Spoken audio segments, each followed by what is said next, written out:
Good evening, everyone. Wedlocked and Loaded here. We want to thank everyone for tuning in for this special conversation surrounding the allegations towards Sean P. Diddy Combs, Brother Love, Puff Daddy, however we know him. Some of this conversation may be triggering to certain audience members, so we are mindful of that. Please, practice your self-care. If you need to step away, turn the volume down, please do so. um, we are not coming from this conversation as legal analysts or mental health counselors. However, we do want to have a conversation as a community, and we hope with this communal conversation regarding our community, good, bad, or indifferent, we can at least just provoke some different ways of thinking. And so the powers that be got together. So we got the brothers from Sparring Mind, we got Queen Coach La in the building, and we just want to get into it. And for everyone that is watching that feels compelled to, chime in, ask a question, please ask a question, please chime in, whatever your thoughts are, raw and uncut, because this is what type of conversation this is. We're not on broadcast TV. We're not held by the same standards as Marv or Hot Sauce, where you can't swear. If we want to throw in a whatever we want, right? So, but with that being said, I just want to put it out there. We do have a lot of talking points and agenda items that we want to get to. So, depending on the question and how it's and when it's given, it may not kind of get highlighted because we want to just kind of stay on track a little bit. So respectfully, I just want to say that. So with that being said, and shout out to my boss, Leah, the manager, as she's called. So ladies and gentlemen, we live. Woo, we got a lot to talk about, y'all. Yeah. Hot topic, hot seat yo, topic. yo. So first, do we want to because I think there's a lot of allegations that are circling around, and it's been muddled with just opinions, right? And so I guess what the most common allegations are, do we want to run through what those are? Do you have them still? Yes. We can kind of just at least frame that. And again, we are not coming from a legal analyst perspective, right? We're not lawyers, we're not attorneys. So this is just at least what has been put out, and it has been consistent, I guess I'll say. Yeah. I think one of the ones that we know for certain is the sex trafficking. So the allegations that he's facing are is sex trafficking, sexual abuse, and rape. Right. So those are the top three. Those are the top three. And so, a lot of this was obviously spearheaded, right? Spearheaded. Mm-hmm. So from the Cassie settlement, I guess, right? And how fast in which that might have been one of the fastest turnarounds that I feel like I've ever seen, which in the court of public opinion, it's like, he's definitely guilty, right? So that started that whole thing. But then it also started what unfortunately happens when lawsuits come out and people settle, right? It becomes an opportunity. It becomes the community Powerball. So then you have that piece. But then you have the piece of people who know survivors, and victims and survivors, where it takes so much for them to actually come forward. You know what I mean? Like it's not so much about the money grab, right? So it's all these things surrounding someone who we grew up on and loved, right? And love. So I think just to take it. So let's take a second. Let's take a quick second there. Oh, okay. Just a quick second here. So we can be a little bit more specific in this area. So obviously the Cassie part, you brought that up, and that's important because that kind of started the journey, at least from the legal side of the conversation, right? But then we have Rod Jones, and Rod Jones has a laundry list of accusations that has in his documentation, right? A lot of that being tied to unwarranted sexual advances and being forced to sleep with people that he didn't want to sleep with. So we have the Rod Jones stuff that's happening. You make a great point that in a lot of these type of cases, what comes to mind is Bill Cosby. We start to see additional cases come to light, right? For people who feel wronged by that same individual. And because someone kicked the door in, they now feel the energy to share their own stories. So we had Jolie Dickinson Neal, who alleged that Diddy drugged her and had his way with her sexually back in 91. And so now she's coming forward as well. Now I believe that was in November, where we was coming forward with that kind of stuff, right? So now we're adding that to the pot. And then there's 3 other women who are saying something similar. So there is some additional things that, you know, the accusations are starting to build. And I also we'll talk about that.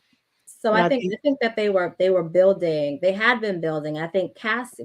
I think what it was with Cassie, it was her name, right, that got it out there. But I think she was able to put her claim out there and get some notoriety behind that because of the ASA, the Adult Survivors Act, right? And so that's where all of this is coming from. You know? And there was a statute of limitation too. So she had a timetable on when she had to put that information out, or she wouldn't have been able to. Absolutely. So I think, you know, one of the reasons why I think Sean Combs and his team is saying it's a money grab, because there's like everybody's trying to catch that statute of limitation before they keep filing any charges towards him. So, you know, that definitely is a factor to consider in all of this. Yeah. The timing of it. But you know, if you've ever been in a car accident or anything else, you know, if you were in pain, your attorney starts saying, listen, what you gonna do? Because in a minute you can't do anything. Exactly. I mean, and unfortunately, you know, with any type of trauma, like you mentioned the car accident, right? Like with any type of trauma, sometimes the trauma is so bad that you black out things, right? You don't even realize that you've experienced things that you've actually experienced, right? And so for some of these survivors, they might not even realize that they went through what they went through until they had something that made them recall it, whether they saw something, smelled something, felt something, right? Like, but it's also, I think, a matter of letting everybody know your business. And I think your business, the Black community is, even if it is true, do you want everybody else to know this truth or your truth? And what does that come with if I do disclose this? And that's a big factor, I think, in a lot of survivors wanting to either go public or file charges. Sometimes they really want to get behind it and they want it to be a thing of the past. Once it's out here, now every time you look around, it's on the news, people are talking about it. So you're getting re-traumatized. That's a big choice to decide whether or not your story, you want it to be out there for people to be able to restate it, reshare it. Like, it's a big decision. I don't think people realize that piece in it. I know we talk about the money grab, but regardless, Cassie's forever going to be known now for this case. What she reported that she went through. And is the money really worth it? Clearly, this is bigger than money. I feel like it's bigger than money. Right. No, we don't want to think of him in a negative light, but we also don't know if he's done any of these things. There's still allegations. Yeah, and that's what I was. Sorry, Daniel, go ahead. No, who's that? Yeah, that was me. I think that's where I was gonna go with this is. So you mentioned that Cassie is now forever going to be remembered for this, and while that is true, so is Diddy, right? So this is a part of that story where there was no admission of guilt in that settlement. Nope. He just paid her to get this shit over with, right? Mm-hmm. But now our community will always relate to him as, nah, he just paid her off because he didn't want to face it. Or now it's no Diddy, right? Let's correct that though. But let's correct that though. He didn't pay her. His insurance companies paid her. Yeah. Because they didn't want her to go after even more, for one, and they don't want that negative publicity. Well, what she actually named the companies in the lawsuit, which then was smart and it was tactical, right? Yeah. And so I think that was a great point that you just brought up, because a lot of people don't even realize that's what happened, right? So it's no different if you get into a car accident and the insurance company is figuring out loss mitigations. So that's part of the story, but no one cares about that stuff because it's just, the timing either way, 24 hours. I'm assuming all of us have maybe gotten into a car accident, whether we were at fault or hit, right? And it's definitely not 24 hours. There's physical therapy involved. There's months and months and months and all that. So you're building your case. But yeah. I think you got to also know that there's behind the scenes stuff that's happening where your attorneys are being notified that this is occurring. So although we feel like it happened in 24 hours, True. Believe me, there was a whole bunch of stuff going on behind the scenes that occurred. That might have been the last pieces that we're going to put it out there publicly if you don't pay, which might have been a threat. And then they actually went forward with it. So it got quickly, okay. But it was kind of too late at that point, because I'm sure he could have done that without us ever finding out if he would have paid soon. Before. So, and it's funny that we use the car accident and the lawyer metaphor, right? Because what happens with a lot of these lawsuits is, like, if you're in a car accident and you tell the lawyer, "Oh, my back hurts," and then they're like, "Oh, but doesn't that affect your neck too?" Some of them, like the ambulance chaser lawyers, right? That affected your neck too. Oh, don't you get headaches now too? Are you seeing double now? How many fingers am I holding up? And now it goes from one allegation to like 20. Right. Wow. Oh, matter of fact, why don't you go see a therapist and let's say how this was pain and suffering and that you got PTSD, Very fair point. Fair point. So, La, did you want to bring, because I know Little Rod was mentioned, which, that name in itself is just kind of wild. But did you want to? Hey, yo, come on, man. Come on. Leave him alone, man. Hey, man. Everybody had little before their name back in the day. Yeah, but you don't put those two together. No man. Never mind. So if you want to pull up yeah, that's a whole other story. I digress. We going to Wolf? Yeah. Oh no. Let's go to Mano. Okay. All right. Mano. Making these accusations. You got some dude named Lil Rod. First of all, that producer should be a pause on his name. Like nigga named Little Rod. Like what? That's pause. Do you think it's like a agenda to destroy popular? This is what I'm saying. And if you know anything about, the 60s, and I hate to get all like this, but if you know anything about the 60s and what they did with black leadership and all that, these were some of the tactics, right? To destroy you. Basically, they divide and conquer, like J. right? J. Edgar Hoover. There you go, right? So COINTELPRO, what they would do was they would put out misinformation, have us looking at each other, right? They sending out letters and sending out things saying, this one talking about that one, this one got caught doing this, right? And it keeps us disorganized, right?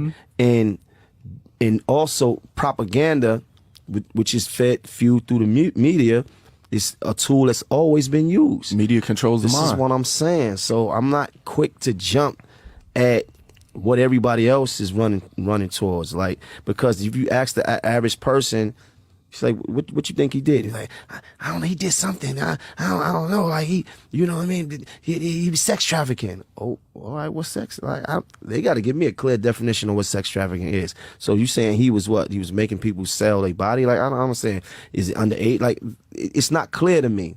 So I'm not jumping in that. Well, I think he's making some valid points personally. Great points. Definitely making some great points. I think it can be a witch hunt. I think a lot of this is societal influence. And it's too much right now, social media influence on what people think versus being able to step away and sort of say, we don't really know Sean Combs, right? We know P. Diddy, we know his entertainment side and what he's allowed us to see. So who are we to make the decision that he did or didn't do anything? Like, check your facts, slow down for a minute, as they now are saying, let's pause.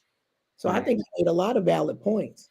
There's let me jump in really quickly, if you guys don't mind, if you'll regale me for a second. So first of three things. First, we need to pass the ties played around for Mano, right? Because I had never been so moved by somebody preaching in my life, right? That's first. The second thing is, he's speaking about the 60s. This is absolute facts. I'm a student of this time period. And what we saw last week, firestorm that we saw last week of the feds raiding 2 of Diddy's homes, right? And then the aftermath is that he's not charged. Nothing's happened, right? This is what they did to Frank Hampton, right? This is what they did to our black civil rights leaders. They just stormed up in people's cribs and then they say, "Oh, we thought." Hey man, get the fuck out of here, man. That can't be this is the Fed's MO. And that's what Mano was speaking to. Any other time in the history of life, when the Feds storm up into your crib they had assault rifles. Mm-hmm. That's drug dealer movements. You know what I'm saying? That's El Chapo, right? You go see them for stuff like that. Not a producer who you don't know what's going on, right? You might have thought that. That can't be the way. The third piece about this is listening to. This is going to tie into vendettas and individuals who, like Mano was speaking about. This is why I bring it up now. They put the community against each other. And it seemingly only works in our community, but I'll digress for now. So now we have people like Gene Deal, right? Former bodyguard or whatever he was to Puff, right? Yeah. He's been running his mouth for years, talking about this. Every chance he gets a camera in front of him, Diddy's a villain, and here's why, right? So we have that. And then we have Albie Shore, right?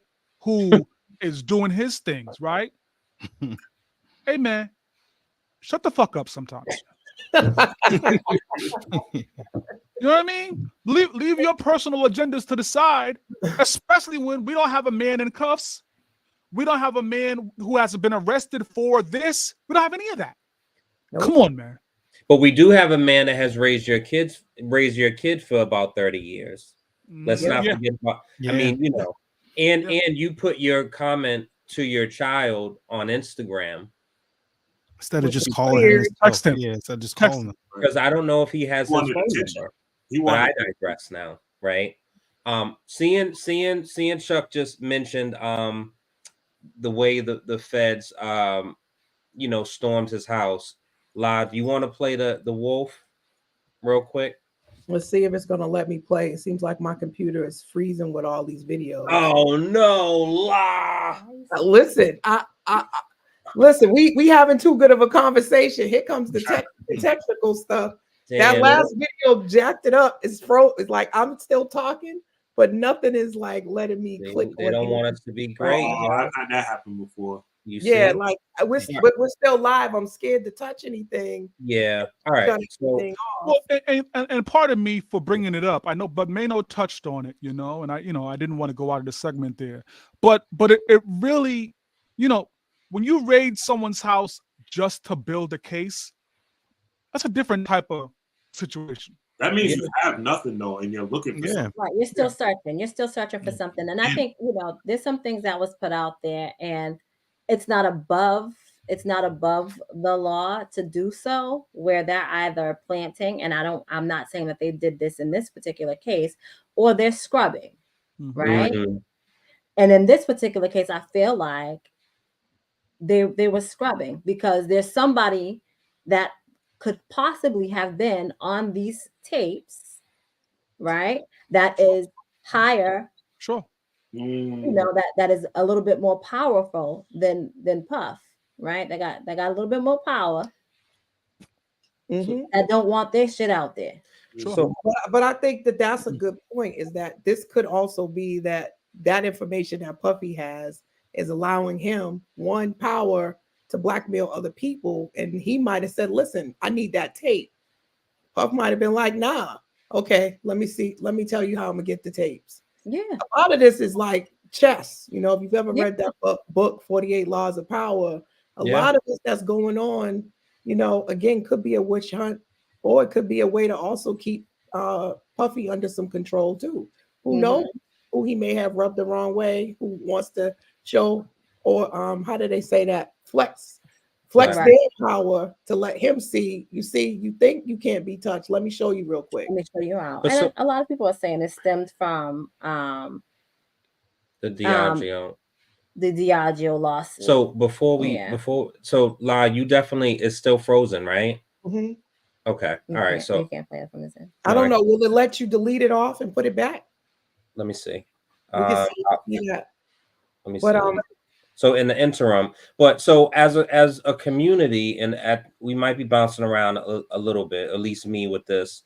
When it comes to something like that, right? How do we, like, what do we do, right? Because Chuck, to your point, other communities, at least from appearance, there is solidarity, right? Like when just from anything that I've seen, when it comes to Haitians in Boston, oh, they show up.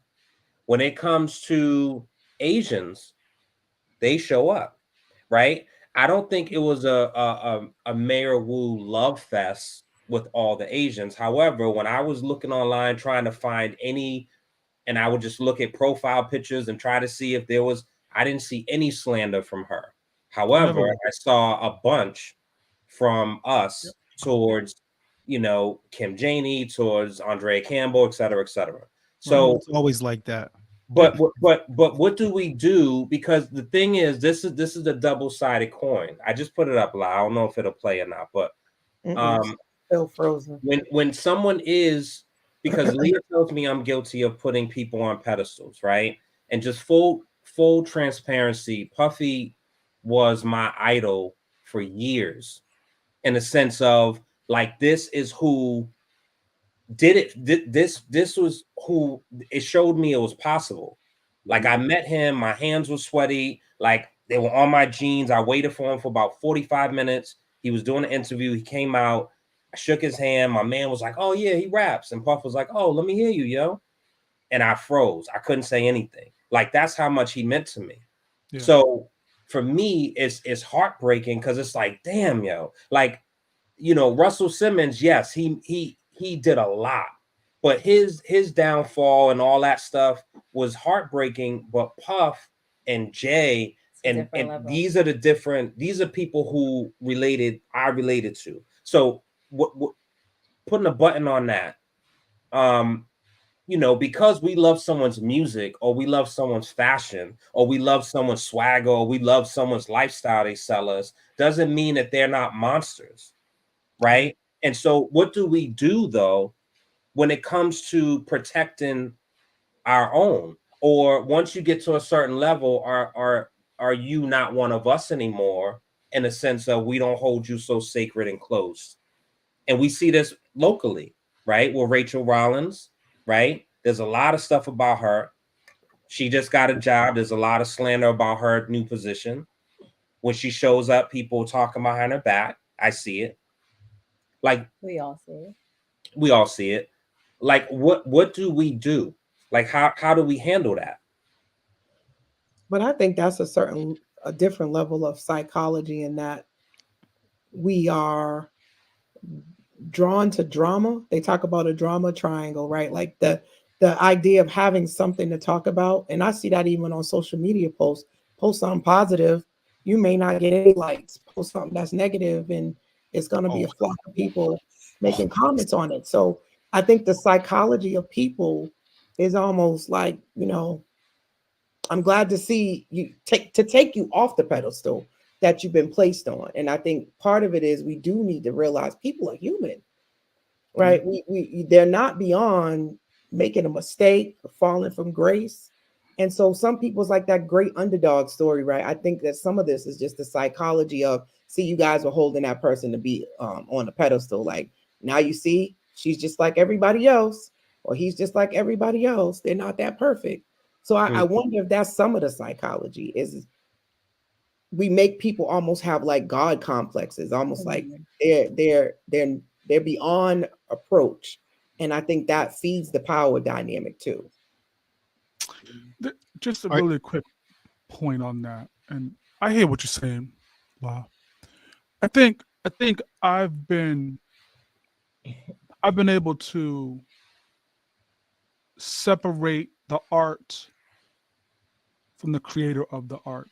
And I don't use that normally with Diddy, right? I think the first thing that comes to mind with me is Cosby, right? Like I grew up, I tried to build my life around Heathcliff Huxtable, right? Like you guys see the kind of life that I portray on social media and those kind of fun that I'm having with my wife. It's Cliff and Claire over here, right? I built with that kind of energy. You dig what I mean? Does that also mean that I have to add the Bill Cosby things to that? No, not at all. I'm able to separate the art and what positives I can take from that, and the idea and building the ideologies from that. With Diddy, I mean, listen, no one will ever in the history of history debate his creative merits, right? We wouldn't do that. You'd be a fool if you did. The things that happen behind the scenes, we have to put to the side. This leads to a second point that I wanted to make about our community, because that's where this was going. Mm-hmm. There is and has always been, as you heard Mano mention a moment ago, a self-hate within our own community. It's not going anywhere, right? The truth of the matter is 55 to 60% of our community don't want to be there. That's the truth of the matter, right? The truth of the matter is a majority of our community would rather be anything else but Black people, right? So then how does the self-hate tie into these kind of conversations, right? Do we stand, we talk about, there was a little bit of fun made with no Diddy and that kind of stuff, right? These kind of negative connotations that float within our community aren't good. They're not good. And we always resort to these type of things. We always resort to either villainy or comedic downfall of our chosen individuals when something is brought up, when there's an accusation brought up. So our community, there's no answer to getting us to do a better job because we've never shown that we could. We've never shown. But I think those are defense mechanisms. I mean, even if we think about comedy in general, or as the selective outrage that Chris Rock brought up, right? Like there's a piece of it that we know that those things exist, but we make jokes or normalize it, just like the word, which I don't like, the word nigga or the word bitch, right? We take these things that are not necessarily positive connotations and we put our spins on them, right? And so in a lot of ways, the way that we're dealing with Diddy is to deal with the trauma and the pain of the fact, I think, that he might be another fallen person from grace, right? So we done made a joke out of it. We are, minimizing and downplaying it. This is how we're handling it. But isn't there immaturity there, right? There's an immaturity of us not to be able to say, hold on a minute. It don't have to be negative. It don't have to be comedic. It could be an opportunity to learn. It could be an opportunity to be a vessel of information. It could be there are so many other emotions we can show outside of angering. I agree as a therapist, but this is one of the hardest things for people to do is to identify emotions. There's a bandwidth of them, but the ones we're most familiar with, frustration, irritability, anger, right? Those are some of the most common ones. Yeah. How about disappointment? How about disgust? Yeah, see, like I kind of disagree to a degree because a lot of people's remedy or medicine to disappointment or shock or a situation like this, it's a serious situation, but a lot of people like myself laugh to keep from crying. I, like Daniel, myself, Diddy was my idol as far as wanting to make beats and stuff like that coming up. Like I wanted to be the next Diddy, you know what I mean? So like something like this, I'm disappointed, even though it's allegations and we don't know yet what was done and what happened. But like I laugh at the memes because I'm laughing to keep from getting depressed about the shit because that was one of my music heroes. You're absolutely killing me, Payne. So sorry. Yeah, don't start, man. Don't start. I laugh to keep from crying. Don't start. It's maybe one of the bottom 5 worst statements in the history of history.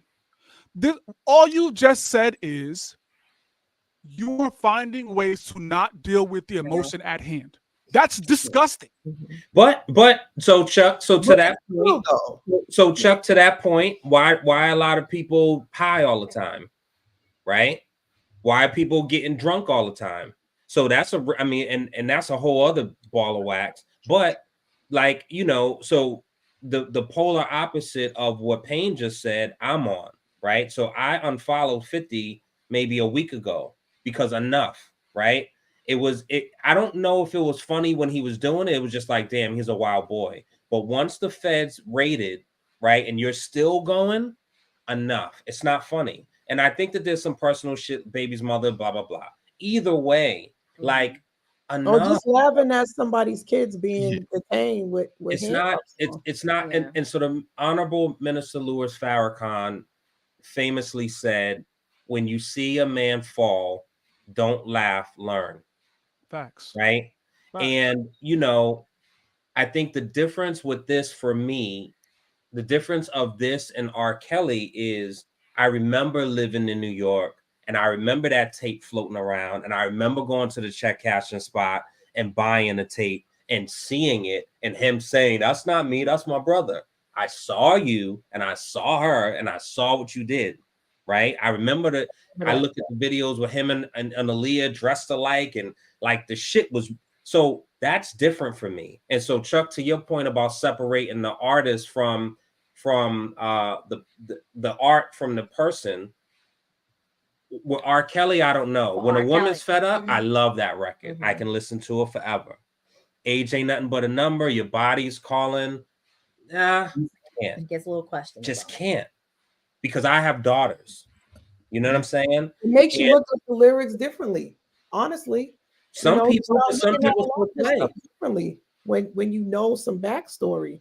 You know, some of the weird jokes that Bill Cosby would make about pudding pops and just different things. You got different thoughts about some of the innuendos that it could have meant. Special barbecue sauce and all that. Yeah. You know, it makes you look at everything differently. Or even recently, shout out to my sister, we were analyzing some of Biggie's lyrics, right? And some of the lyrics that Biggie was saying was like really out there.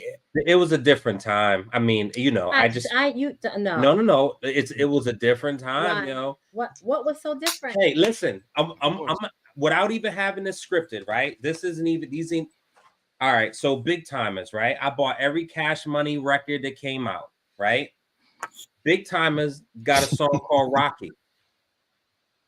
Bitch, get out of line, ba ba ba ba ba, Rocky Balboa.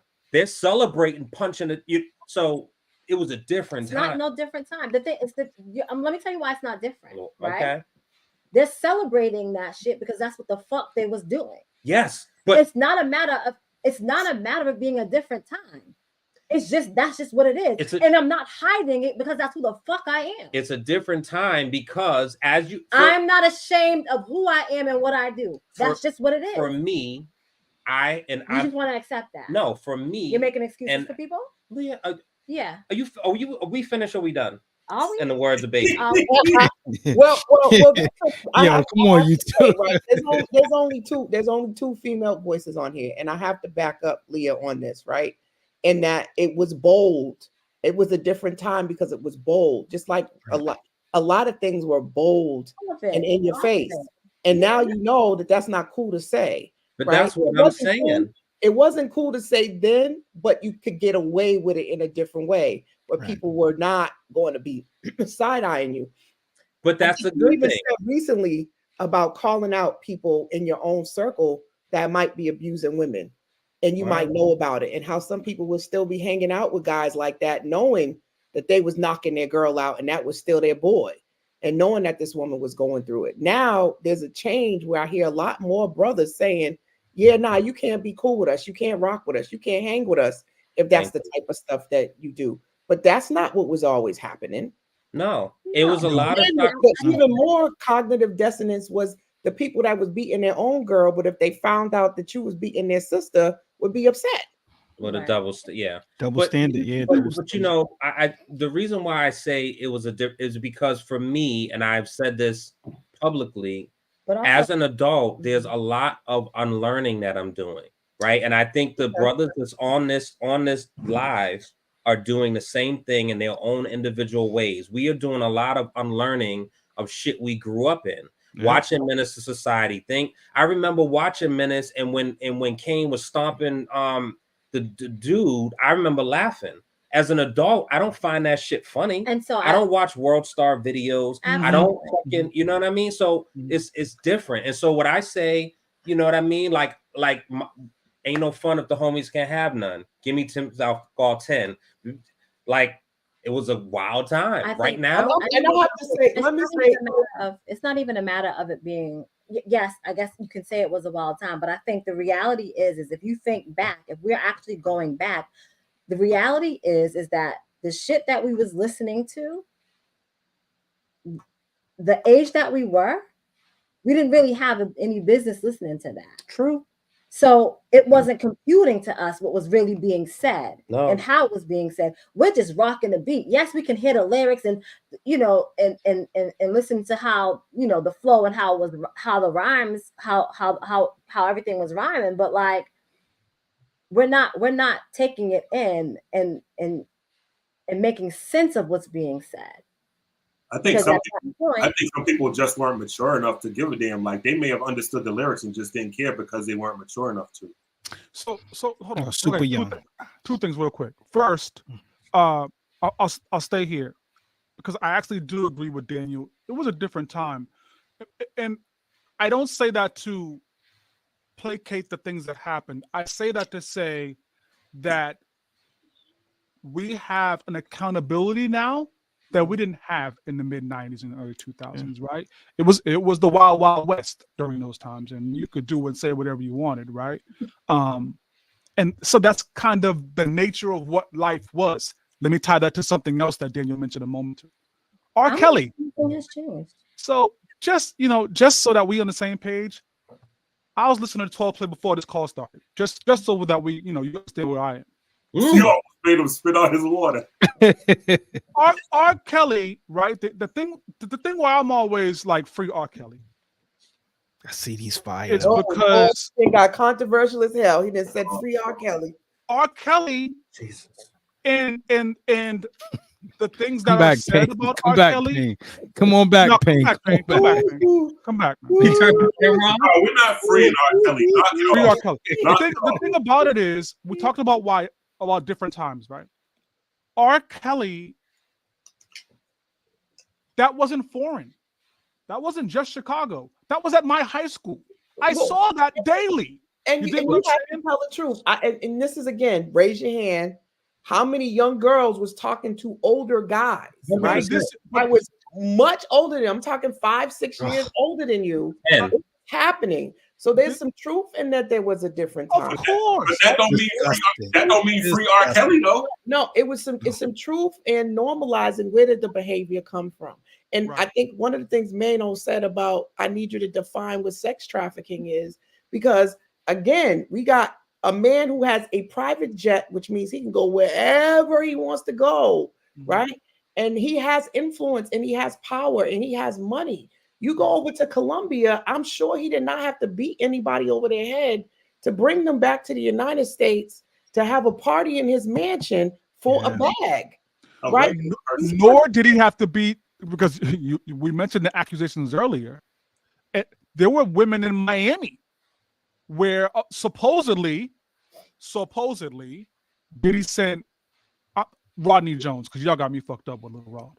He sent this dude down here and said, yo, go find a couple of women down on Miami Beach at this club, see if they want to come party. Offer them a bag.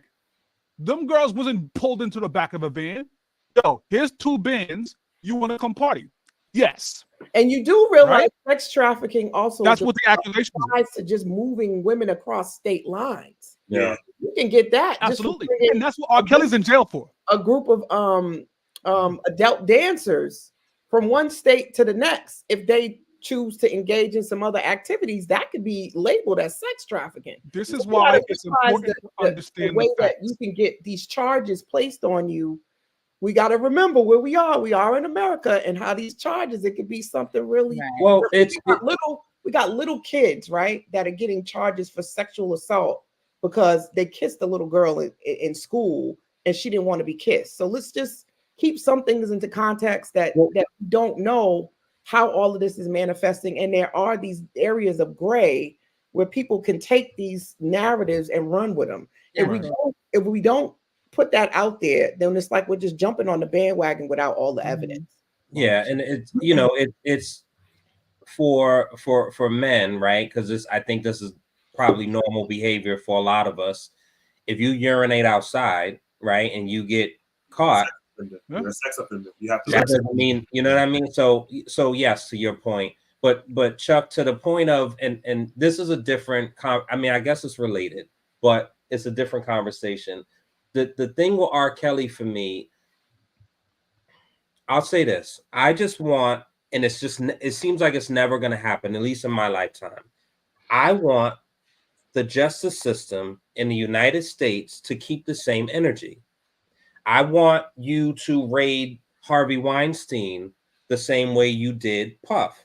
I want you to treat Elvis and his legacy the same way you treat R. Kelly, right? There's a movie that just came out about Priscilla, who was, I think, 15, right? Yeah. Now, again, with me having daughters, I'm going to handle that a certain way if there's a grown man that is walking around dressing the same as my daughter. And that's just what it is. So for R. Kelly, and, you know, goes back into, like, you know, he was molested and lie, you know, more than any of us on this call, the people that go through that type of thing, and then they end up repeating it, and the statistics of that, right? So there's a certain amount of grace for him. I think we got to add into that when we go to that was a different time. If you trace it even further back, you getting married off to an older man as a young woman was part of culture. That's regular. Think about the color purple, right? So a lot of these things in terms of like unlearning behaviors were passed down in generations, in terms of like a woman, as soon as she gets her menstrual cycle, she's now a woman and she's, you know, available to have engage in sex, not necessarily that mentally she's ready for it. So you got to think about, as much as we don't want to talk about these things, a lot of these things are the things that are going on behind the scenes with men, right? And just like young boys being brought to prostitutes when they're like 13 or 14, because that's how you make them be a man. A lot of these things people weren't looking at as molestation of a young boy. Right. Like, he's not ready for that. So the grown woman who introduces this young man to sex because his uncle brought him there and says it's time for him to be a man, show him what to do. I mean, like, and what's happening to people? If we're talking about, you know, things that happened in the past, you know, why wasn't this considered sex trafficking? You know, when young girls were sold to their future husbands for a couple of cows and, you know, some cattle. The law wasn't created. That's still the point. But to that point, cultural references that we can't just throw away. There's cultural references, but to that very point, if we want to stay very specific to that, like the law then catch. I mean, it's no different of there's child porn laws and if you send nude photos, but like I think that. So there's hypersensitive stuff that happens where like we're afraid to say or do anything because we're going to offend somebody or possibly be whatever. So I think there's overcorrection, but I think there has been course correction that has happened that's needed to happen for civility. So my point in bringing that up is I do believe that there should be course correction, right? But when we put labels on things and we're talking about specifically sex trafficking, the shit is so broad, right? Like let's try to narrow it down to make it make sense and be fitting for everything and everybody. Can you have a freak off or a sex party in your house, in your private dwelling, with consensual adults? Is that something that is something you can't do because it happens, right? So he's getting said that he's raping people and he's sex trafficking. And the truth is, he has admitted, and people have gone to these freak offs. So they do happen. People use drugs. This happens, guys. So the idea that there's not a potential that he's having his parties and they get wild and people start having sex. And that's not a question. So this that part is not a question. So seeing you, because I wanted to go here, right? The question is that against the law? Well, so before I get into that's the question. Is that against the law? If they're being recorded, if I go there and I find out you recorded me because there's cameras everywhere, but I'm going to your house. Who don't know there's cameras everywhere, and I decide to stay and wild out because people do this, guys. People do this. People go out right now and get shit-faced in nightclubs. I didn't see it with my own eyes. That shouldn't be doing that. That got high-profile jobs and people pulling out their phone, right? So there's a certain onus of accountability and responsibility for each one of these people for their behavior. Yes, it was his house, but can I be responsible for everything that everybody is doing in my house? And that's what people are saying too, is that he was a bystander and he allowed things to happen because it was his house. So sex trafficking, the definition as I'm looking at it, sex trafficking is human trafficking for the purpose of sexual exploitation. It has been called a form of modern slavery because of the way victims are forced into sexual acts non-consensually, right? So for me, that's the defining word, non-consensual. So let's take that and put that in one box. The other piece, and this is just the reality of it, when you are a boss or you are a supervisor, there's just certain things that comes with that job and that role.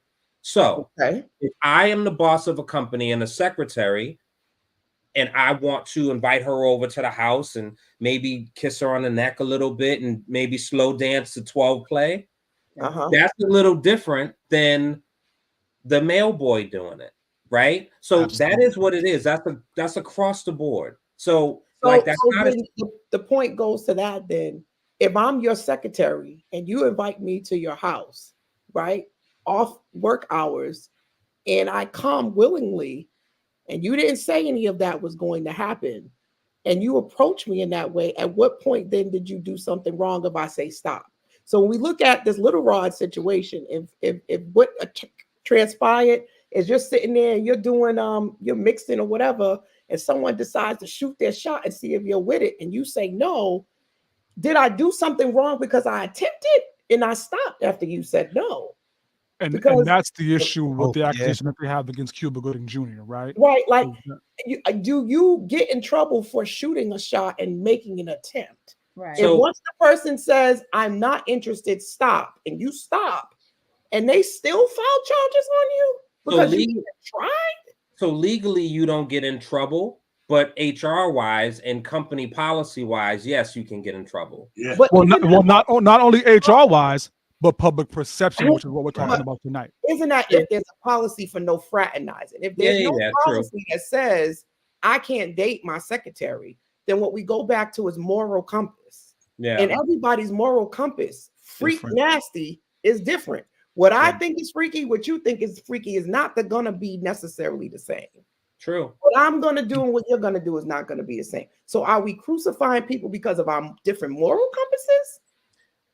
And this is what I wanted to mention when you mention other things. So when it comes into the parties, right? And he is not the only one that throws these parties. Right. There are people that have sexual fantasies and kinks, and they want to go in a space where they can have those sexual kinks without all of our public shaming and opinions, right? I'm having one Friday, by the way. Joe Budden just talked about that it's a secret world. People move secretly and go to these type of things, and if you're not with it, you don't know about it. If you're with it, you know about it, right? Yeah. And they want to be able to do it, and so his thing on his podcast was like, y'all just messed up the freak off parties because you blow it up. Judge it, but the reality of it is sexuality is very fluid these days. What people are into is just different. And that's fine. That's fine. The problem is when you are, because one of my favorite episodes of Law and Order involved this very thing. So the problem is with me, it's not the freak off and what people are doing and what people are doing in front of me or behind closed doors. It's when it's assumed that this is a safe space and you are videotaping each room. You are videotaping when I go into the bathroom and wash my hands and make sure I have enough condoms. You are videotaping when I put a Molly on my tongue before I go do what I'm doing. That's my issue. But you're doing that for allegedly. You're doing that great for point. power. You know, when people have these big houses, that more than likely there's cameras everywhere. But he still needs to disclose that. He needs to disclose it for two reasons, right? For one, you don't want to record anyone against their will because that's where he's fucked up at now, right? And two, his cameras, he may have thought in a different light. Who knows? I'm just thinking, playing devil's advocate. He may have had the cameras in case some bullshit went on in his house that was wrong that he didn't know about. Okay, someone got raped in my house in what room? Okay, I got the videotape here and submits it. You know what I mean? As a safety precaution, but but it doesn't. And so speaking from a person where I'm the security guy in the house, right? So I'm the one that automated locks cameras. I'm that guy. It's not for constant 24-hour recording. It's for monitoring if you need to see something real quick or if the alarm goes off and then it records this. I think people have different types of security. Sure, right? But and then you had Diddy money. You want your shit on record 24/7. It would be being recorded. If you have multiple people in your house, in and out, and you have, expensive ass shit. I ain't even going to be recording. I ain't even all day, every day. So let's add in the NDAs. And I think part of this is why now you can't bring your phone in and you got to sign an NDA. Because that became like a wave. And I know I was saying to myself, why is it this shift where people are doing that now? And I think it's speaking to what you're talking about now. Now you're being recorded. So if you're being recorded, it's like going into real world, right? You can now try to say, well, they took the wrong clip. But if you go in there willingly, knowing that there's recording and you do mollies and do all of this stuff, you've agreed to it, which is probably what's going to happen when we talk about how this is going to impact culture. Folks is probably going to be having folks do NDAs and sign off to know that they're being recorded. Yeah. Here's the reality. Here's the real truth of the matter is they already knew. When we start to have this conversation, right? If we ever got Puff to tell the real situation, it's that he's probably a voyeur. That's probably the truth, right? Yeah. He's probably just a guy who likes to see and go off if that's your thing.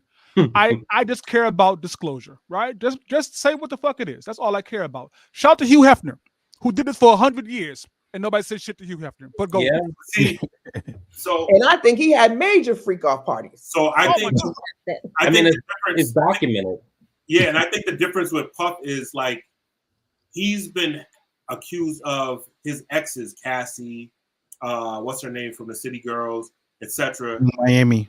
Yeah, Young Miami. So I didn't know that. He travels with them, and supposedly he likes to have people watch people fuck them or whatever, right? So that could be sex trafficking. That could be categorized as sex trafficking legally. Yeah. Hugh Hefner stayed his ass at the Playboy Mansion. That's not crossing state borders. But that's Hugh Hefner flew chicks in.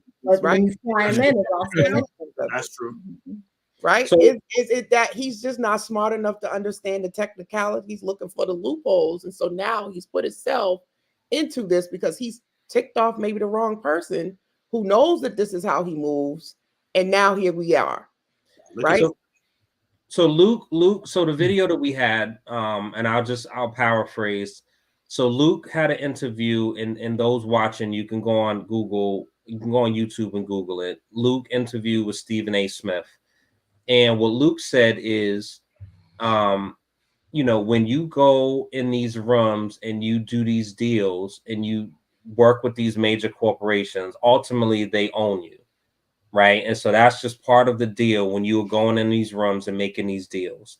And so when you then sue Diageo, which Puff did, and was accusing them of racism and unfair practices and this, that, and the third, which at the same token, Jay-Z did when he filed a lawsuit against Cristal. what it wasn't Cristal. It wasn't Cristal. It was it Ace? Was it Ace? Because he went into was it the Bacardi company? I think Bacardi.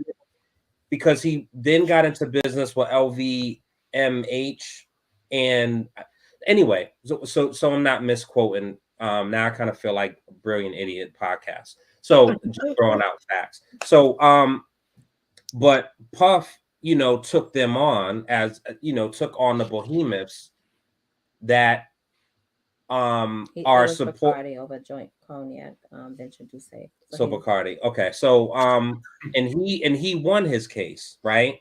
Now it's some differences, but Diageo supports politicians. Diageo is one of the biggest in the game, right? And so when we get into talking about, Russell Simmons, Dame Dash, Jay-Z, Babyface, and all these people who we hold as those guys, right? There are people who are those guys. And so you take those guys on and you don't have a clean backyard, then it just becomes some issues, right? And race is still very much an issue. We're seeing it with Trump going around, regardless if people believe in his policies or not. The fact is, if any one of us had that many indictments, if any one of us had accusations against us, I'm sure our day jobs would be impacted. That's 100% fact. So it's just interesting to me that some people are able to do some, and it's so blatant where it almost makes me as a black man, it's like, damn, what's the point, yo? Like, what's the point of trying to do anything? What's the point of trying to create legacy for my kids? What's the point of trying to be a positive member of society and trying to force course correction with domestic violence? What is the point when it's literally every time we are seeing it? Bill Cosby, whether he did it or not, he was on the verge of buying NBC, and that's why they did that. Who knows, right? And I would appreciate the conspiracy theorists staying out of certain things, at least for a second, because it muddies the water, yo. We can't even get straight answers from anything. So here's the thing about this. Conspiracy theories, they stem from somewhere. Most times they're based in some kind of fact, right? Or at least some kind of logic that makes sense. Let me give you a couple of examples of why it matters in this story. Sean John, and you've heard Kanye speak about this many times. Sean John was a $100 million company, right? You don't think those fashion designers were happy to see Sean John fold like that? I guarantee you they were, right? Bad Boy Entertainment. You don't think those other entertainment companies were happy to see Bad Boy folding the way it is right now? I guarantee you they are. And then someone who caught a stray, but it's another example of how this. So the fact that TD Jakes is involved in this conversation, right? Oh yeah, I forgot about that. You don't think there are other communities, religions, entities who love to see the black church being tied to Puffy in this kind of scandal? Of course they do. Right? So there are conspiracy theories that make sense. Right? Now, how deep the rabbit hole goes on some of these conversations could be very easy to see, like fashion and Kanye saying, yo, this is what Adidas does, this is what Dolce & Gabbana. Okay, I believe you, Kanye. And now I see they all benefit from this story. They all do.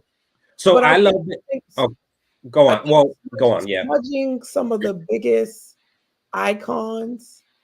So in being able to sort of tear them down, it accomplishes exactly what you just said, DL. What's the point?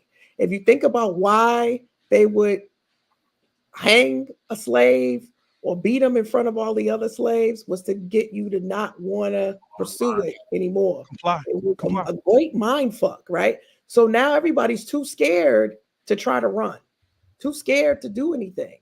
So I think if we would stay with his allegations and use our logic to understand that we do not have all of the information and not jump on the witch hunt of crucifying Puffy without having everything, that's the first thing we could do as a community. Is one, what are the facts?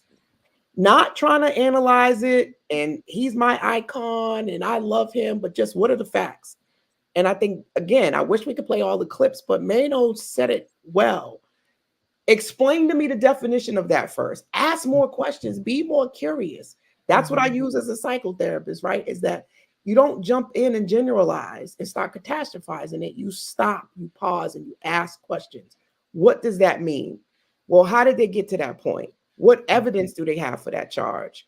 What grounds did they have to go to both of his homes like that and detain his kids? What are they looking for? And did they need to do all of that with that much military force for this man? Right. Like, there was an extreme amount of resources used, and you found nothing? Where are all of the sex trafficked girls? Are they in the basement? Mhm. Right? Like, we Leaving there. justify military force to that level as if he was some kind of terrorist. The And second then point, publicizing it. Like, why? there's a second point to that, La, as well, right? So, and what you're doing right now is a beautiful delivery of, hey, listen, Black community, keep this in mind, right? That's a great starting point. Here's a second point, and I'll quote the second greatest rapper of all time. I thought this was America, people. That means, wait a motherfucking minute. You're innocent until you're proven guilty, right? Community. And our community needs to do a better job of reminding that, It's right? the exact opposite. To quote Charlemagne, nobody cares about the truth when a lie is more entertaining. That part. And the thing is, this we can That's all goofy. be at the butt end of this at some point. The more you are sitting up cheering on somebody else's demise, how would you feel being in this same position with people already running with a narrative without all of the information? Guilty or not? Yeah. It's one thing if you have the information and you're condemning them, but you're condemning them as soon as someone comes up and says something. And it's crazy because like we all just said, it's mainly our community doing it to our own people. Yeah. It's guilty until proven innocent. But then when it's something where our people are fighting against like the court systems of America, like not so much a celebrity, but like just someone you know what I mean? You want them innocent until proven guilty. You can't have it both ways. That part. So, right, if it's your family member, you don't want them to throw the whole book at them first. You want to talk about all of the good they did in the world. You want character references and letters to be sent on their behalf. And you're saying give them another chance. And you want us to understand all of the reasons and facts of how they ended up in this situation. When it falls in your house. Mm-hmm.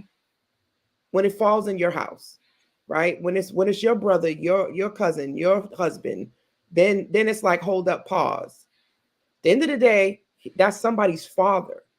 And there's a whole nother side of Puff being with his kids, supporting his kids, all this other stuff. And I'm not saying he didn't have these freak off parties. I'm not saying he's not gay. But then all of that comes into it. Well, he's been gay for a long time.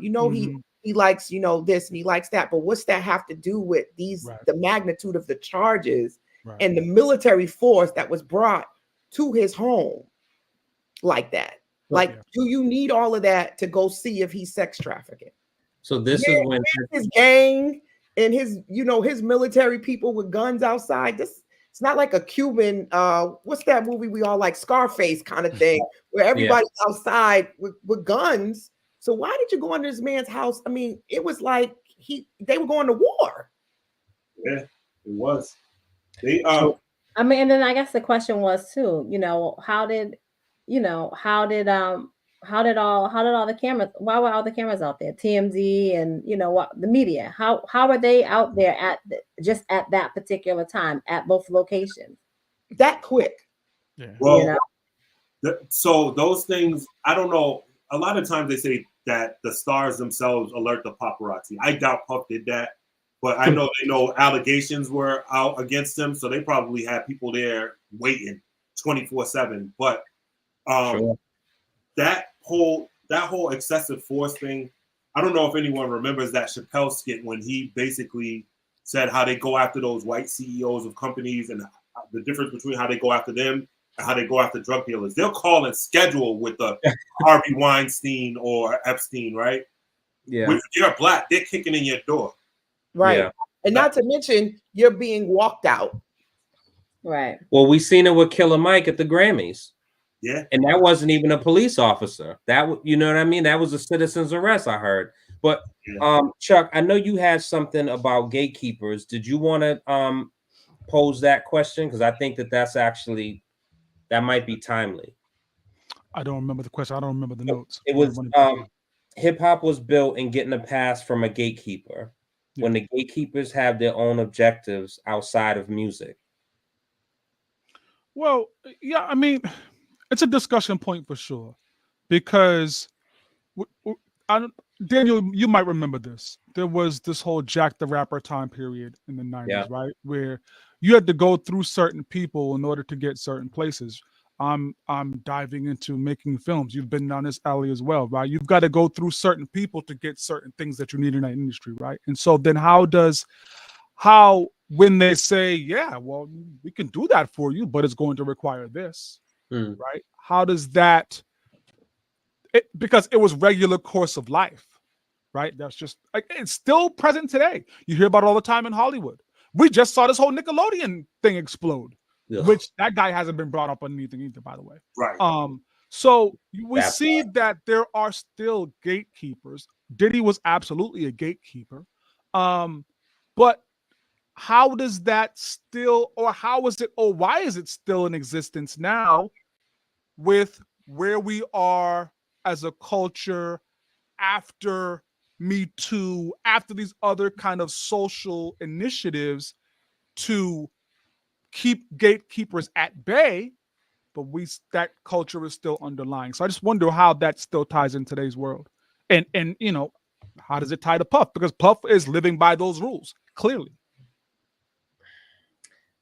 I don't know. I think it's still about power. I mean, honestly, I think there's no way to get the amount of money and influence without power. And gatekeeping is a certain level of power. We think we only talk about positional power, but when you have influence and money and you're on TV and, you know, Puffy could get on social media and do a call to action, you have power. I remember there was a clip where they talked about Malcolm X and how Malcolm X could come out and calm the crowd and get people to leave. And the police officer saying no one man should have that type of power to control people and get people to do a particular thing. So when you're able to do that, that's threatening. That's a threatening position to be. As a black man. Right. And like you just said, you shared, DL, you were excited to see Puffy and couldn't even speak, right? We think about the level of success Beyonce and Michael Jackson, when people are passing out just from getting close to them. Like, that is mind-boggling influence for me. When just knowing that you're going to meet somebody and you're standing next to them, people are losing their whole sense of self. So, right, they're just human beings, right? She's an entertainer. She's up there with her feet hurting and she's dancing and she's singing, but the influence that has is powerful. So let me bring this back to why this came up at all. The conversation of gatekeepers comes up because that's where Rod, and I'm not going to give, he's not even going to be a Jones because you got me fucked up again. He's just Rod. But that's where he comes into this story, right? Because he is a guy, I want to be a producer, right? And I want to work with the best, right? And Puff is like, you can work with the best. You dig? So now, where is the self accountability? Right? Where does Rod have to say, this is my moral compass, these are my goals, how do they align? At some point, Rod got to say to himself, hey man, this ain't for me. I'm gonna go over to Wu-Tang and see if they looking for some, because this bad boy shit don't work for me. You have an accountability to yourself to be like, hey man, this ain't my vibe. And there's no judgment there. Yeah. We live. Thank you, Princess. We live in a world where people don't want that self accountability either. It's easy to point the finger and say, "Oh, you made me." From everything I read in the accusations, Puff said, "Hey, it would be good if you did this," and he fell victim to the gatekeeper, feeling like he was going to get additional looks.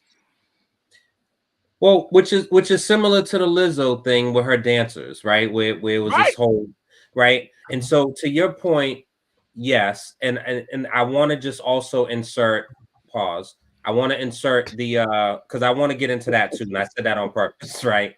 But I want to insert the Torre. I don't know if you all saw the Torre interview. Yeah. So now His nephew. I believe him. Where Chuck, did you hear about this? No, I did not. Can you catch me up? So basically, him and Puff had so Torre and Puff have a cordial relationship enough where like Torre called him and asked, "Hey, I want you to hire my nephew for an intern." He just said family member. I think it was his nephew. Family member. Oh, his family. Nephew. Did he say nephew?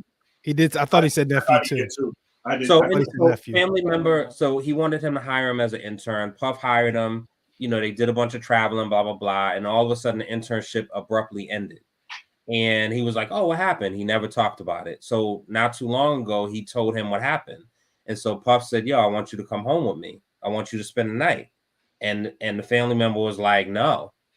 And then he was like, "Well, you're out." And so now, you know, so that's his story, right? So how many people actually went home and spent the night? Right. Now, you know, there are some people who, if they really want to nail the coffin of Sean Puff Daddy Combs, they can. Possibly. And those people are not going to say nothing. Huh? They're not gonna talk. Well, they won't say anything for the same reasons why, you know, I think all of us on this live know women who were abused, whether sexually or you know, physically violent. Like, we all know them, but we also don't know some women who have chosen to not make that their story because they don't want to share that because it's no one else's business. No, right? they come to therapy instead. So Usher, who has made comments in the interview and say, "Yeah, when I used to, you know," now his mother letting him go back and forth and stay at Puffy's house, wild to me, right? Wild. He said he would never let his kids go to where he went. He said, so that says a lot without saying a lot. So Usher, Farnsworth Bentley, Where is he at? Exactly. So it's like a job interview, right? You ever, you know, because technically you're not supposed to do a defamation of character when you call for a job reference, right? But they asked this key question: would you rehire the person? That is the trick question of all trick questions, right?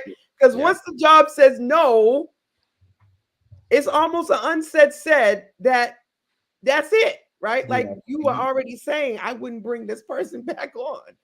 They won't ask any more questions when you do the interview anymore. That question is a trick question to get.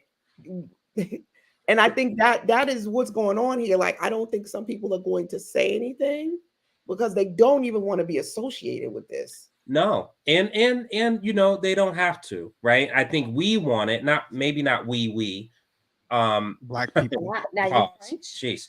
So I think that people want that because it's the salaciousness and it's tea and all that good stuff, but like, it's not their bag. Usher is Usher. Usher doesn't need to be associated with this legacy that's being played out. Think about all the years that Aaliyah never said anything about what happened with her and R. Kelly, though. Yeah, her career grew exponentially, but Aaliyah never ever went. I don't know of one interview, unless y'all could tell me one, where she made a record talking about what transpired between her and R. Kelly. No. So for years, people said, "Well, Aaliyah ain't said nothing about it," right? So it must not have really happened, or maybe it wasn't true, right?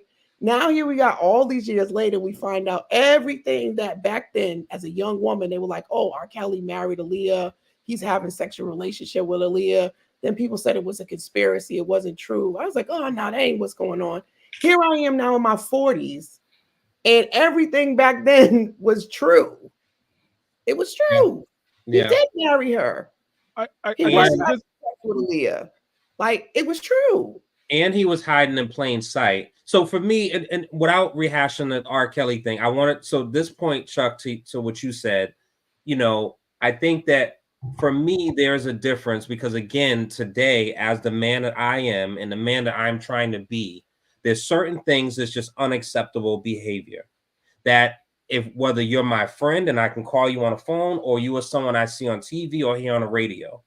And so to have all these enablers where to me they are just as guilty and they should have time also, right? To be going to high schools as a grown man, to be doing certain things and having beds in studios supposedly and all this type of stuff. And I feel the same way about Blueface, and Blueface is younger, but Blueface has like a harem in his house. It's weird, but that's all power and that's all desperation and it's all people, unfortunately. And my assumption is they don't have the same structure of household that Leah and I have created, where our daughters are not going to be as susceptible to doing that type of shit. At least we hope they won't. God willing. Well, and I mean, the thing is, right, here we go back to, as a parent, if your child wants to have a music career and you meet this producer that says he's going to help her out, do you think that this producer is AKA a pedophile and is going to be doing these things? That's a Leah story. That's where the influence comes in at, is that if you're making really good records and things are going well, and you know how kids can be, young people can be, maybe you will go along with it because you want to be famous. As a parent, I'm not, I don't care what that producer is or how great they are. My kid is not staying with you without me. But that's literally a Leah story. Literally, to a letter. That's a Leah story, right? There were other girls there who were singers, who were going there to make music. Just so happens that she ended up, doing things with R. That's literally the story. The parents were bringing her there, right? But what we're talking about a little bit tonight is there's some accountability in other places outside of the villains. Yeah. Sure. There's other motherfuckers involved. You see what I'm saying? And we're not just going to say, okay, well, we'll brush your part of this under the rug. I can't do that. Well, and it's also grooming. It's also grooming. Again, when you're a young person and you're poverty-stricken and you got a dream and someone dangles this carrot in front of you and you feel like that's what you got to do. Well, it's predatory. It is, but again, it happens. It happens on so many levels, from jobs to getting into schools. Like, coaches. The power and the influence matters, because professors do this to students. Yeah. It happens. But I think when it comes to, and so Chuck, to your point, because I was going to mention this part, I don't so much respect and give awards to the whistleblowers that now come after the fact and they want to tell their story and say how wrong this person was, because when it was the gravy train, everything was fine and dandy. I agree with you. Right. I'll put this out. Right. So I think Payne, so what you said, like I wouldn't be that type of parent. Right. And I believe your words and I feel the same way. But I also feel like it's easy to say that because those decisions are not in front of us. Absolutely. Because we all say, I would never do no shit like blah, blah, blah, no way, right? Okay. But then when you are alone and it's not this live for everyone to judge us and everyone is watching and we're private behind closed doors and figuring out what we're going to do, things sometimes change. And so for me personally, one of the most special people I've ever met in my entire life, Miss Bilal. Leah. I'm just saying, Go ahead. You think I'm talking about? Go ahead. Anyway, so too cute. So Miss Bilal, Zuhaira Bilal, she was a art teacher at the Lewis Middle School, right? And just one of those people that's like, oh my God, yo. And she was so dope, fashionable, and just could draw her ass off. Muslim woman, right? And like, I remember I was like, yo, she was just so dope. And she didn't have any children. And she sometimes would have, I don't even know but it would be like a movie night and it would be, we would draw or whatever. And she would have like people at her house. kids at her house. I remember I went to ask my mother, and she said, "Fuck no, who the fuck is this? Blah blah blah blah blah blah blah." Right, and I'm like, no, because my mother's like, no, right. And I think oftentimes and I've never had this conversation with my mother, and if I did, I wouldn't put that out. But I want to frame this and say, I don't know if she's had history with abuse as far as sexual abuse, but when a woman is sexually abused, they are a little more inclined of like, I'm not doing that. I'm not putting my child in that space. Everything's a red flag. Yeah, absolutely. Yes. Absolutely. So, and I have to add to that. I think not even if it's just that, growing up in a culture where you've heard about it, I could not spend the night over people's houses. sure. Right? My son couldn't go over to people's houses because I knew that people did stuff to little boys too. They just don't talk about it. Right? Here's the thing. At some point, you have to trust in the lessons and the values that you've given your teens, right? As you send them off into this world. I was always at somebody's house, literally always, right? Mhm. And it was, before I went, hey, remember what the fuck I told you? Okay, I got you. You know what I mean? Like you But I mean, guys that's when you're as older. I'm parents- talking about when they're younger, though. What age are we talking about, though, What Chuck? age are you talking about that you letting your kid go I to mean, spend the night at people's houses? oh my God. Hey man, get the fuck out of here. 6 years old. Give me, hey man. Give me a free weekend, B. I don't need this shit here. Well, that's because Early, you man. want to have your own freak off. So let's clarify though. Absolutely. You're letting them go over people's houses that you feel comfortable with and you know. Of course. Right. So I And think that's what it's most about. people who have gone through some sexual abuse, truth be told, is people that they're comfortable with and that they know. It's not normally a stranger off the street. Yes, no one would have. So I think that we just having to give your kids the pep talk about your private parts and not letting anybody touch you is some stuff that was new. I don't think everybody was doing that earlier on because folks wasn't thinking that people would do these things to their kids, but we know that it has happened. So now you're teaching your kid about somebody does that, tell an adult, and you're telling and that them still doesn't ensure that they're going to tell you, because that's a whole other thing that happens. Don't tell you blah blah blah. It's a whole and so I'm not asking for transparency from the guys that's on this call, but what I will share and what I will say is my first sexual experience is when I was 8 years old, right? And it was with my tutor down south who was 13. I initiated it, so I thought, right?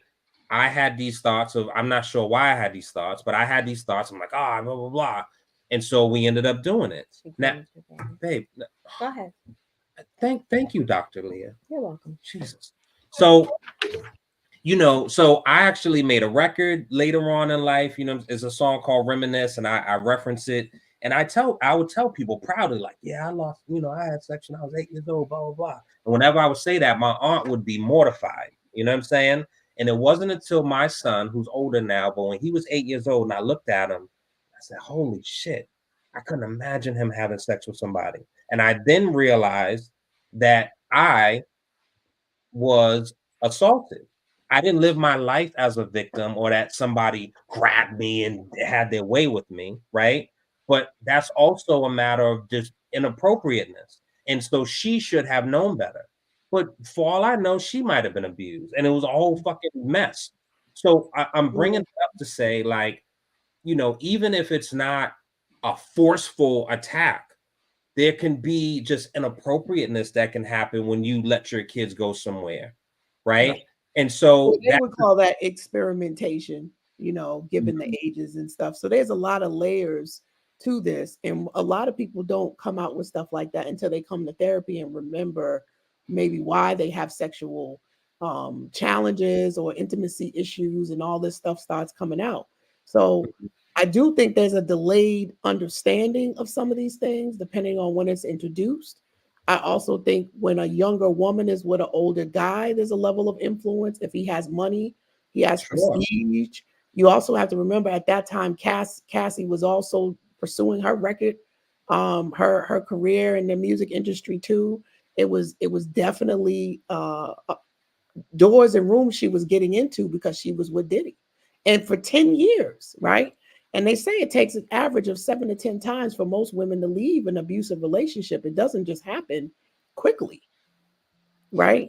So there's just so many layers to her story that it's hard to just be like, oh, no, he was never abusive to her. None of that happened. Now, and in terms of rapes too, this last piece, I have had women who are married say that their husband raped them because they didn't want it, but their husband still pursued it. The husband doesn't feel like it was rape because you're his wife. Yeah. Right. So there's so many layers to this. It's not just straight black and white. There's a lot of gray. Yeah. Well, I want to ask you. And then just speaking of the power, just to piggyback off of that, speaking of the power, as soon as she left them doors shut, right? What happened to her music? Career was done. What happened to her acting? All of it, just done. You know? And I want to ask Lars, because you mentioned this, and I know we're coming. We originally said 90 minutes. Yeah, but so I think it'll be a 2-hour conversation. So let's. You don't listen. I don't need. Just go ahead, ask the question. Jeez, Louise, Papa Cheese. So, and this is for this is for everyone, and I especially want to hear the men's point of view. No offense, ladies, but why is taken? Go ahead. Oh, I thought you said take that. I was about to be like, yo, inappropriate. Yeah. So why is it still such a thing where women are not believed in assault cases? Yeah. Why is it automatically assumed that they are lying and it's not? Let's look at the facts. Let's look at what we know. It's automatically like, and especially when it's power, you know what I'm saying? We're not talking about 2 Starbucks employees. But even there, sometimes. Well, yeah. I mean, is it though? I always feel like it's the guy that's looked at as the liar, unless it's someone that takes a long time to come out. Then people kind of side eye it, which they shouldn't, because people react to shit differently. I mean, sometimes people have to internalize, figure shit out, and then come out with it, or they might be scared to or whatever. I think that's the only time that people think that they're lying or whatever. Any other time someone comes out with this type of allegation, in my case, I assume that they're telling the truth, but I wait till facts are all presented. So what you just said, so you said depending on when they come out and say it? I think that's what society does. If they come out later on and say it, people are like, well, why didn't you come out before? So they kind of side eye and don't believe it. And exactly. And people just don't understand that that's just not how abuse works. Mm-hmm. It's not an immediate, you slap me in the face, I'm going to report you. It doesn't work that way. And so it's just interesting it's just interesting that we talk out of, it's why I love Tupac so much, right? You had Brenda's got a baby, you gotta get around. Wonder why he call you bitch. You know what I mean? But it's protect Black women. Really? Okay, show me. Right? Like what are we saying exactly? And protect all women. But when we say like protect Black women, what's up, Queen? Really? Okay. Chef, do you have an opinion on this? I mean, I agree with Payne to follow up. I feel like one thing is when people like hold off or take so long, it feels like because you took so long, like why were you hold on to it all this time? Like, you know what I mean? Like you must be lying or whatever the case may be. It must be a money grab, something like that. That's what it always feels like. So I have to agree with Payne on that. So Coach La, Leah, Daniel, you have been introduced to Payne and Chef, and this ain't the first time they're wrong. It won't be the last. They're wrong quite often. And this is just another one of those examples. Here's the truth of the matter. I said this recently in the conversation. I believe it was with you folks actually as we were setting up for this call, and I said I still have Emmett Till scar tissue, right? Which means that you got to prove it to me, right? Now, right or wrong, I get it. But this is a story of a woman who said some shit because she felt some kind of way. And the reality of today's world is women say shit because they feel some kind of way sometimes, right? That's just the truth of life. So when we hear about allegations, damn, that's fucked up. Let's discuss that. How, let's dive into the details, right? But too many times in my life, when I hear about these kind of stories, the origin of it is really, oh, well, she was mad and she created a story to help her feel better. It's a very tit for tat environment. The fellas know how I feel about tit for tat. I don't, and it I comes like from it. this kind of stuff. I like tits, Chuck. Yeah, yeah. Friday, you pull up. No, I just think that I've seen so many stories where women made up false accusations that I am in a space now where I gotta see the Carfax a little bit, and I can understand how that sounds, but it's been a reality that I've seen way too many times. Let me ask you this, because I appreciate the, I don't think the vulnerability is the word I'm looking for. I appreciate the honesty in that answer. What are you drinking? A hot toddy? No, wife brought me some kind of tea. Who knows what it's for? Ooh. Yeah. Let's end this live soon, because I don't know how much longer you got. That's what they call the horny goat. Right. So I think there's a difference of you having that discernment internally, right? Versus publicly going online under comments and saying stuff and making videos and making lives. And, I think there's a difference of that. And I don't know if that's what you do. I would think not. I don't know. But I feel like that is not necessary. I don't know if that's helpful in the argument when people do that. I feel like social media has and I guess we're doing it now, right? People can say, who the fuck are y'all? Won't y'all shut up? Right. But I think that everyone feels the need to chime in. Whether it's Mike Epps, we just talked about on our show. Mike Epps made his comment saying, he wants to, 100% treat a woman right. And that's his goal. That's what he wants to do before he dies. And he feel like he's failed so many times. And people are, how dare you? And that's disrespectful to your wife. And like, he said something, like that's his truth. Let him say his piece. Yeah. So I just think that, is there a difference for you of feeling that way and wanting to see all the facts and peel back the layers versus like going almost on a campaign where you are like, fuck that. She's, I've seen this too many times and she's lying. Do you think there's a difference in that? So I think from time to time on our show, we bring up real life cases and real life stories about things that happen. And not that it's a campaign, but I'm pretty consistent in my message, right? I'm pretty consistent in that, listen, man, if you genuinely been through some shit that's wild, I feel for you. If there's anything I can do, I'm here.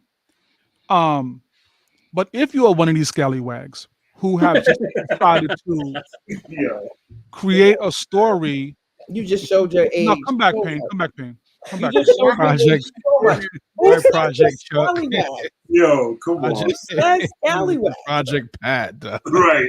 Yo, you don't have to give a whole what do you call that? Appendix for the vocabulary. I love that word, yo. That word makes me laugh. If you are that, right? If you are, it's important that we see. Here's what we don't do. Here's what we don't do in today's world. Protect Black women. That's all you hear. You've been hearing it since 2009, right? 15 years now. How about protect our sons too? Like, protect them. That part, because I have a whole son, and I just think that it's a setup. I really protect your sons. So when there's an opportunity like this coming, and hey yo, keep an eye. Make sure that she's not just creating things. Be mindful of that. Protect them, and somebody's got to give them that lesson, right? But because you can be put in a box if you say that, you got to believe everything women say. No, how about you don't let any and every woman come to your dorm room, right? How about you don't put yourself in a position that they could say you did something to them if you don't have them in your dorm room behind closed doors where there's no other witnesses but you and that person. How about that? Right? Like, Hold on, I'm sorry, coach. You just said don't invite a girl to your room. Is that what you just told me? I said, how about you don't just bring random females to your room where they can accuse you of doing something to them? She said it. Yeah, that's what I said. That's my 20s. So, but that's accountability though, and right. You said protect our sons. I'm like, are we giving them, meaning our sons, the tools to prevent them from potentially having a case brought on them? And they're like, Mom, but I didn't do anything. She said no, and I stopped. Are we protecting our sons so that they're not having children with women that are literally going to make them be the source of the income for the rest of their life for having sex with the whole time because they don't have the condoms or they're not doing the things they need to do to protect themselves? I do think we don't teach young men the same thing we teach young girls. We don't. So young girls, you're sacred. Your body's a temple. Wait, hold until you get a man who respects you. In the meantime, these dudes is out here tricking off. So what are you getting? It's okay for him to be used 150 however many times and have tons and tons of bodies, and he's still seen as the same prize. Yeah, you about to go down in a rabbit hole with that one. I mean, I might be, but I'm just saying, as we talk about protecting, we don't send the same messaging often of men valuing themselves that same way, right? I think a man has way more value than his penis or how much money he makes. But a man is not devalued by. Well, okay, this is so for sure, and I've shared this with Leah before. So I remember, why are you looking at me? Look at the screen. I'm just want to be clear on what you shared with me. Jeez Louise. And if it's okay to share with everybody else, it's my story. I'll share. So my father told me a long time ago. You know what I'm saying? Like, what you have is a mystery. I'm paraphrasing. I don't remember the exact thing, but be mindful of who I share the mystery with, because once the mystery is revealed, you know what I'm saying? Like, it's revealed, and then the woman can move on, right? I remember him saying something like that. I remember going to school with guys who was just having sex with anybody, and my man that I went to school with, I remember coming out of school and he was having sex with this girl behind a dumpster, and I remember saying, like, Jesus, you know what I'm saying? And so I knew, and I also remember being on a party line, right, back in the days, and I remember going to it was a meetup. It ended up being an orgy party, right? And so I remember walking through and like looking, and I remember seeing like 6 or 7 dudes, and it was this one girl. And then fast forward, it wasn't like I was definitely in my voyeur bag. I just like to watch all of that. Come to find out, the girl who was having sex with 6, 7 dudes, probably more that I didn't see. It came out later on. She has HIV. Oh no! Exactly. Wait, Payne, if you don't keep going off camera. And so for me, that's gonna be the hashtag comeback Payne. Come on, man. That's wild. So it reiterated to me. So literally, it was like a series. So like my life has a bunch of bookmarks. So my father saying that, I'm like, oh, okay. But to your point, it's giving me the same conversation that we would give our daughters, that young men are not given.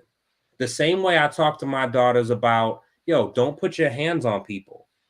I'm almost positive that people who are raising daughters are not telling them that. They're telling young boys don't hit girls, but they're not telling girls don't hit guys. So if you hit a guy that's not wound tight enough, I tell mine that. How's that go? I remember watching Jerry Springer, and the girls would kick the dudes in the nuts. Now, my mother, because she grew up a certain way, said if a girl puts your hands on you, you hit her back. Now, there's some nuance with that, right? Because I was smaller, and it was real Amazon girls, and they would like push me and shit. And so I remember I punched the girl in the arm. Why she got to be an Amazon girl, though? Oh, because you. Let's move on. So after I did that, she stopped. So that let me know at an early age, okay, you know what I'm saying? Now, would I ever tell my son that? Absolutely not. But I feel like Leah is the type that would be like, yo, somebody put your hands on them. Now, she may not say that to our son. So Come get me. well, that's not good. That's not good either. Anyway, so I just think that, you know, we don't have the same messages for our young boys that we do with our young girls. No, and I don't know if that's ever going to change. I wish it would, because as people, as a community, you know, we are so under attack with everything, whether it's fucking DEI stuff, whether it's history being erased from books. We don't have the luxury and the privilege of discarding each other. And I'm also tired of like, oh, you know, we're not all the same. Black people are not monolithic. I always say maybe we should be a little more monolithic. And what I mean by that is, again, we don't have the space for the fucking weirdness. So Candace Owens and the shit that she may spew that might be harmful, right? And can be used against us. We don't have space for that. We need everyone. If we're all gonna on this live say, yo, we're boycotting stashes because of that shit they pulled, I need everybody on this live and everybody watching, we are boycotting. And that's it. I don't need Chuck to fucking go order on Uber Eats because they got good pizza. I need us all to be on the same accord. Here's the problem. Here's the problem. The problem is we started this conversation out by saying very clearly, at least I did from my standpoint and from the things that I've seen, that 60% of us don't want to be a part of the community. Fair enough. So that what you're asking for is unrealistic. Right? Yeah. Secondly, you want our young boys and young girls to play in the same field. We're dancing way away from where we're supposed to be. But that's okay. I'm here for it. I tell my boys, you are a king and you treat your queen as such, right? That's a totally different message than what I tell my little sister. You are a queen. You treat your king as such. Totally different message. There's totally different venues of what we're talking about, right? According to what you guys are asking, everybody's royalty. Treat each other like royalty. That's not how life works, right? As a man, your job is to protect your lady. Your job is to provide for your lady. That's your job as a man. I'm not gonna say that to my little sister. It's not her job. It's not her role. You know, so I very much understand where lines are for men and women, young and old, right? And you're giving them the game young allows them to grow into that game. You know what I mean? That's all it is. Women, your body is a temple, right? Respect that, you know, so that you can be that queen when your king comes. So I think tying it all together, because I know you say you feel like we're dancing somewhere else. I think it goes back to how we look at and identify ourselves. Like, what's your self-narrative and how you feel about yourself? So if you grew up in an environment where you weren't being uplifted, you weren't given these positive messages, when you do get power and influence and all of these things, right? The way your ego is going to be driven and your moral compass and how you roll and how you move and your values and your core beliefs are going to make you subjected to maybe some things that maybe your son or daughter or your sister or whatever wouldn't even entertain because of how you were raised and because of what you were influenced in. You wouldn't even think about hosting a freak party, right? You know what I mean? You wouldn't. You just certain things you may not even entertain or do. Or when the party gets to a certain time and it's like 1 o'clock and you're a single woman, you're already saying, okay, it's time for me to go. Or you're not going to take a drink from some random person. You're not going to be doing drugs with a group of people you don't know, not knowing what's going to happen to you. Your decision-making skills will look different and be different when you have certain things instilled in you about who you are and where your worth and where your value comes from. And I think when I say we don't teach men and women the same things, if you don't feel valuable as a man and your only value comes from what you can do with your penis and how much money you have, then that's where you derive your power from. And I think this is what creates narcissistic personality types, egotistical people who are manipulative or taking advantage of other people, is because they've never felt powerful. So you give somebody who's never felt powerful never felt like they were handsome, never had any clout, right? And you give them power. What are they going to do with it? They could be abusive with it. And that's It's a so drug. They can be. Or and they could just like sex, right? So there's two different things, right? Isn't there two different? I mean, I'm not saying that there's not outliers. I'm just saying that the recipe of someone who's felt powerless and felt bullied, felt mistreated, felt ugly, felt unwanted, felt like they had no value, right? And they finally make it.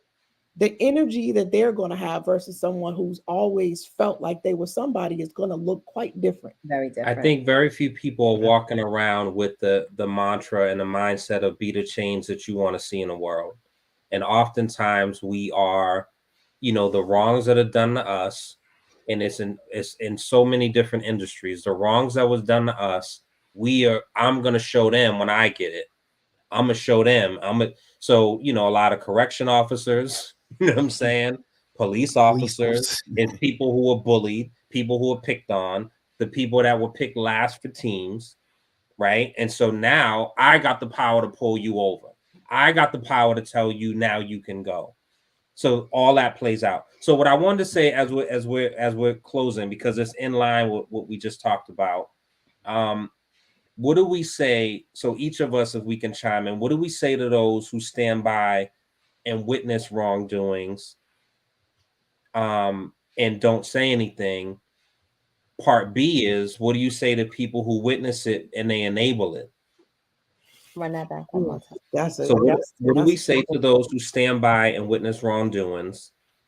And then part B is, what do we say to those who are witnessing it and they're also enabling said behavior? I mean, you're just as guilty as the person committing the act. With so many words, yeah.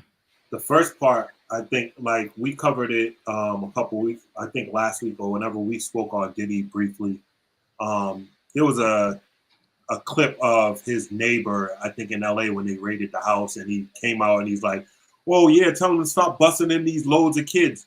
Why the fuck you ain't saying nothing? You wait until the cameras are out here, now you want to play super saver hole." Like, no, you should have said something when you seen it. That's sucker shit to me, the first part. The second part is, like Maine said, you're just as guilty as them if you're enabling them to do it. Mm-hmm. But what does that guilt? I mean, that guilt doesn't equate to jail time. It doesn't equate to public shaming. It doesn't equate to lost dollars. Like, what does that mean? It can equate to jail time. I mean, it just shows your morals. You know, what I mean, it's a moral thing, if anything. You can be sometimes put as an accessory. An accessory, absolutely. Yeah, it would depend. I mean, it depends on what we're talking. So, the people who were like on camera enabling the behaviors of R. Kelly, they didn't get jail time. Like they're out. You know what I'm saying? Now, I don't know. I don't even want to pull Trump into, there are people that was arrested or whatever, but that's a whole that shit's a mess. But it doesn't always equate to jail time, is my point. It might not always equate to jail time, but there is a possibility of that, right? Then there's also the possibility of public shame. Then there's also the possibility of now you are unemployed. Like there are consequences. There can be consequences to it at the end of the day. I think if we were to take that type of a stance across the board, it may change things. So even if it was a situation of somebody's your friend or you're looking out for each other and you pull a person aside, the elders used to say, don't let your slip show, and a person would tell you, like, fix your slip, if to see you not doing the right thing, neighbors would step in with people's kids and say, hey, you ain't supposed to be doing that, cut it out.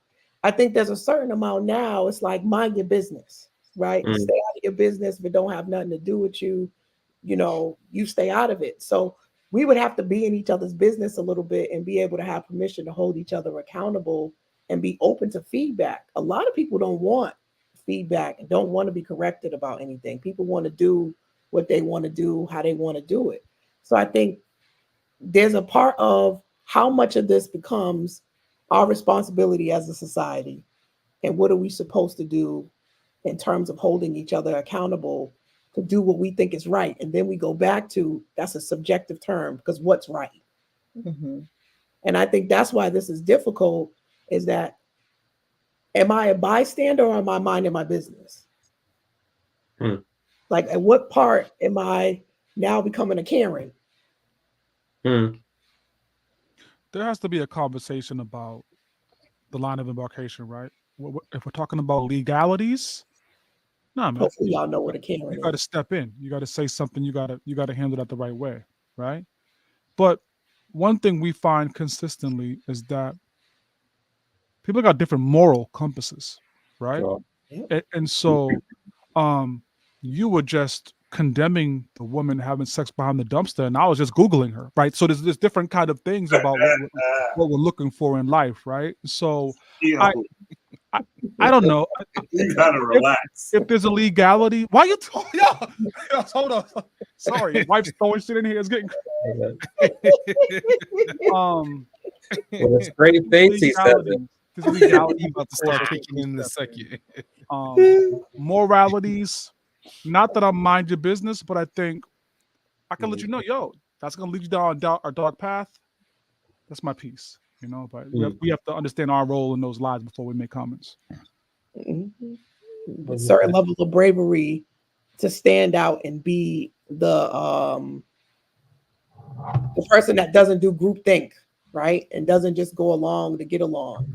They said great leaders are usually leaders that are not liked, right? So you can't want to be liked and be the change you want to see in the world, because that may mean you like, yo, what are y'all doing? This party's wild. Y'all are out of control. If you're that person that makes that type of comment, right, you're not necessarily going to be cool or invited back, right? Right.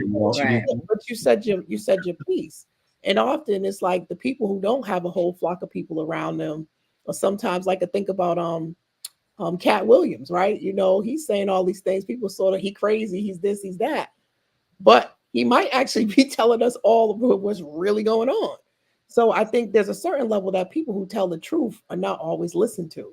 They're often the conspiracy theorists and they're the crazy people. And nobody wants to really hear those individuals that are shedding light on the things that might not be going the way we want it to go. So that's why I said we need to chill, put the pause, because we don't know if Puffy did or didn't do anything. Some people don't want their childhood icon to fall from grace. So they don't even want to hear the narrative that he could possibly have done any of this. Can I just add this really quickly? Because I think this is the one thing that does jump out to me is that for 20 years now, since Dipset, right? We were putting homosexuality in a negative light when we said no homo, right? And we laughed and said, oh, it's cool because it's our community, right? We're now going to do the exact same thing with Diddy. And not only are you putting it in a negative light, you're now villainizing it. You're putting a face on it. Yeah. That's a very, very dangerous game that we play with that. That's great. Great point. Like, I would implore people to the people listening and anyone that watches this after the live ends, to your point, Chuck, I would be mindful of doing that. I think that we are confusing, fodder for someone's real life. Yeah. Right. And, people had issues with no homo. Sure. People have issues with saying pause. Those are two separate things versus you putting a name on it, and a name that meant something to us, because no one is saying no Weinstein, no Epstein, no. And I would feel the same way if people were going around saying no R. Kelly. I have my feelings about what I saw and what played out, but I'm not saying no R. Kelly. Yo, tell your kids to come over for the birthday party. No R. Kelly, no Michael Jackson. That's wild. Funny. That's you know what I mean? It doesn't even sound right. Nah, that's terrible, man. Yeah. So so I just would implore people, please, like, before you say it and you have your laughter or you post your memes and you have your hashtags, I think 50, he has a ton of followers. Clearly, there are a lot of people who I'm friends with that follow him. and they reshare his shit and all this. I just, you know, I will say, because there was a small thing that I was involved in, and so I got to see a very interesting situation of things being reported and things being written that were far from the truth. And so when people don't have that vantage point and you are on the other side of people saying what you did, it's a whole different thing, right? And you could spend all your time going and trying to fact check everything, or you just leave the shit be. Because at the end of the day, everyone has short attention spans, and there'll be another scandal next week that everyone will move on to. But when you see shit in print and you see people sharing things, it's like, damn, like that's actually far from. I mean, there's a thing, and this is the last thing I'll say, because I want everyone to give their final. There's the 7th last thing you said. Shut up. There's a thing, and shout out to Millie's, right? There's a thing online with Millie's before they made it, right? Or before they were a star, or something like that. It's on YouTube. And it's this dude reporting all this stuff about Millie's beginnings and all this stuff. And they're like, and he was trying to find his way until he came into contact with, OG rapper from Boston, Daniel Laurent. And he went on his radio show, Masterpiece Radio, and this, that, and the third. And then all of a sudden, and I'm like, that's not quite how that happened. That's actually, and it got a ton of views and everyone's watching it and liking it. And I'm like, yo, that's not true, yo. And that's not a bad thing, that story, but I'm just saying that that's online for people to see, and that's absolutely not the truth.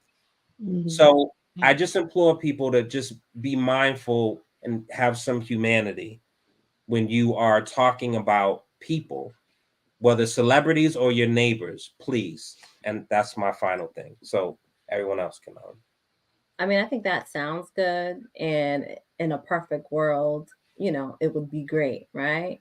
But the reality is that most people don't give a fuck. They don't give a fuck about you. They don't give a fuck about me. They don't give a fuck about we. They don't even give a fuck about themselves. And that is the reality. And any little thing, any type of drama is just enough, unfortunately, to get them by, or to just give them a little, whatever it is that it does for them, to keep them going, because they have nothing else, unfortunately.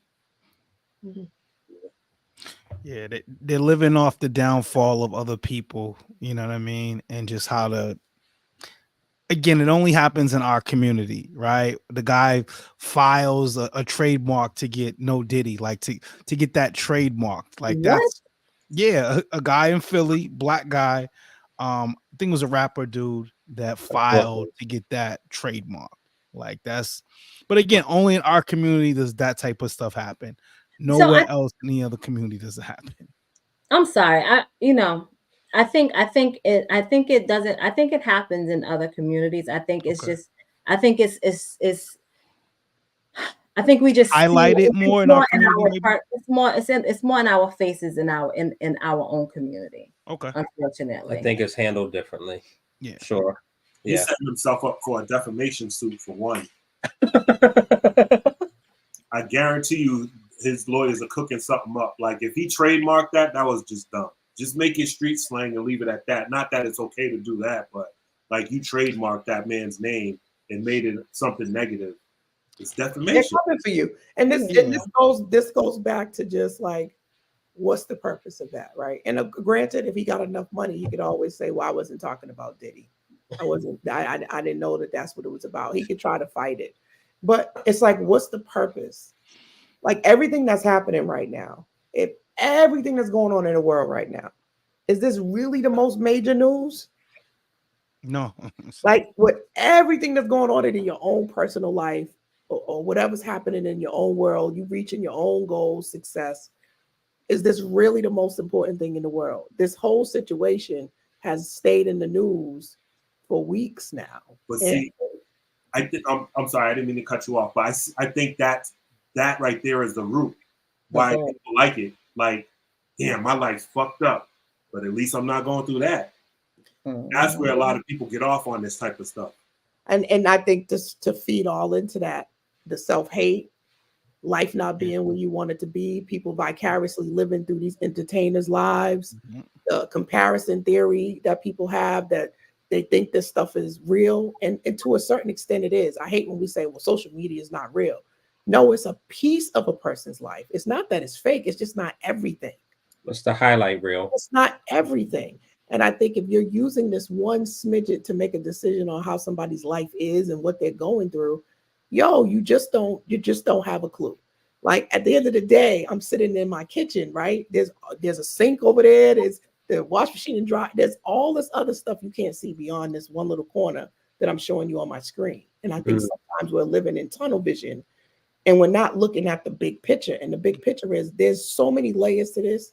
There's so many blind spots to this. There's so many things that they're not telling us about this.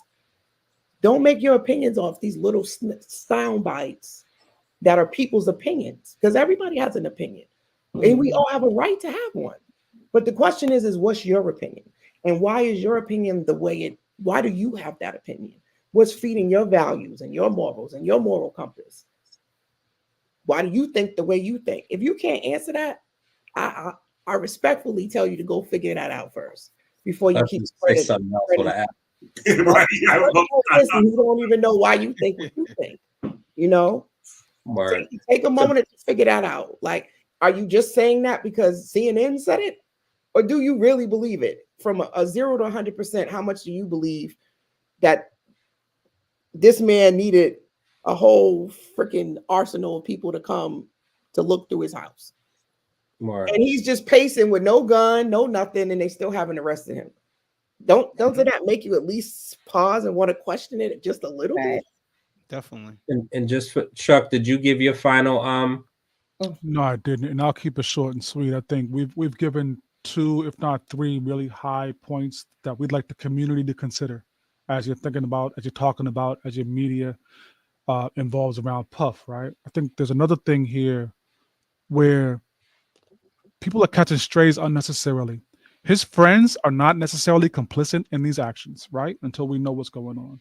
So stop mentioning J-Lo. I've seen things about J-Lo. Stop mentioning Big. You don't know what Big was doing. Stop mentioning Prince Harry. Are y'all kidding me? Like, stop. Meek, Chris, leave them people alone, man. Yeah, like leave them alone, man. Like, if you want to talk about Puff and the things that's happening in Puff's situation, that's cool. I would ask that you keep it respectful. But then secondarily, just leave friendships, leave other relationships outside of that, because it's unnecessary. And people, and the reality is people can have multiple, like you feel like someone, they're showing you the side of them that they want to show you. So both things can be true. So even people saying like, oh, I've been around them all the time, I ain't never seen that. It wasn't for you to see. And we've seen that play out also. Right. So anyway, so I think I think this discussion was helpful. It was with love. I think there's a ton of commentary about this situation that I don't even bother watching, right? I watched Joe's take because it was a different thing and I like that podcast. But there are people who are going on full-on campaigns just smearing and adding into the fodder. And it was important for all of us having this discussion to not do that and to not add to the fodder, but to have a conversation as a community and what this looks like. And all of us being of the community, having that for someone that is of the community, right? So that alone is just different. Right. And I believe that we're not in the 60%. So even that alone makes it a different conversation. So in closing, conversation with Coach La, Sparring Minds, Wedlocked and Loaded. Thank y'all for joining us. Absolutely going to be clipping this up crazy and spreading it around like that free love that's going to happen on Friday night at Chuck's house.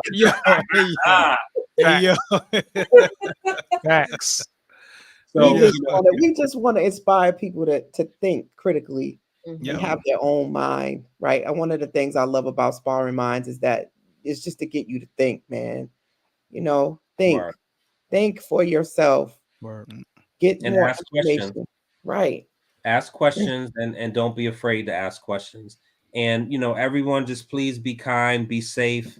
It's a lot of evilness in the world. When you walk outside your door, every day we're hearing something. People are not making it. fucking bridge collapse, which is crazy, and we all have to drive over bridges somewhere in our lives. So that's just not a nice feeling to have now.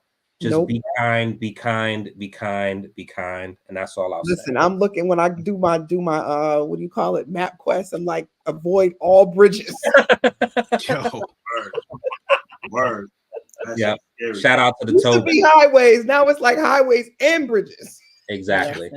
So we will see y'all again, man. But you know, be kind, love on each other, man, and just be careful with that kind. Yeah, be careful with that. Be careful with loving on each other. Throw that on here. Yeah. All right, just because this is the thing, I'm just gonna end with this. Take that. No. All right. Oh, man. I'm glad I'm off camera now. All right, man. Love. Have a good night, y'all. Good night, All right, sure. Peace.